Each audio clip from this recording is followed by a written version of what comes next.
Today's readings are taken from Ezra chapter 10, Hosea chapter 11, and Colossians chapter 2. Our thought for the day is, be strong and do it. Today we completed reading the book of Ezra. Only the last 4 chapters were written by or for him. The first 6 are to be seen as a continuation of 2 Chronicles.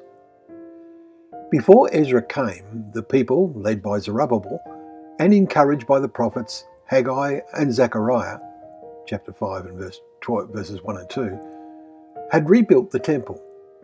When Ezra arrived, it became plain many had not, however, regained the spiritual vision of a true relationship with their God. We can see some comparisons with today's Christianity, and also with the nation of Israel. Churches continue to exist and be built, and some flourish, and the nation of Israel has now sustained its existence for more than 70 years. But these achievements are physical. They are not an end in themselves. The nation to which Ezra came had compromised their separation from unbelievers.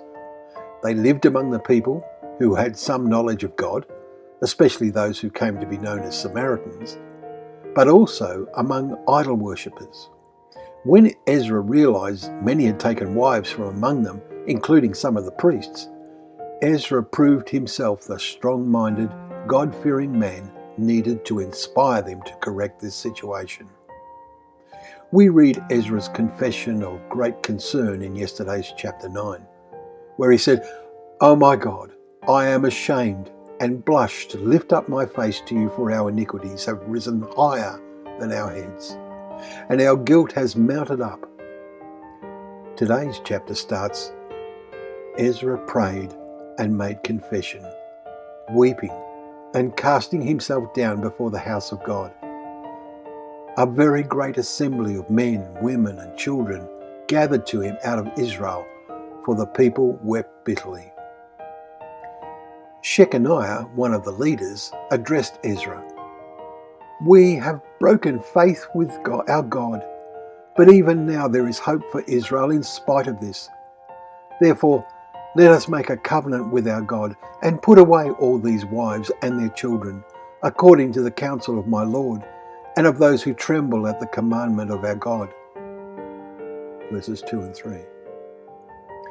His final words to Ezra are an inspiration to all who have fallen away, or who are in the process of doing so, to turn back and serve God and His Son in the way that was established in the first century, as we read today in Colossians. Many verses illustrate this point. Paul encourages them that being knit together in love, to reach all the riches of full assurance of understanding. Chapter 2 and verse 2. Truly, God is a mystery to those who do not search the Scriptures He inspired to be written. Let us not be guilty of that. Paul feared that some may delude you with plausible arguments. Verse 4. And so it has happened, and more through the centuries. Finally, we especially note the punchline in Ezra of Shechaniah's final words to him. "We are with you. Be strong and do it." This is a recipe for action by all who have slipped or are starting to slip away from true belief and servant to God in our days.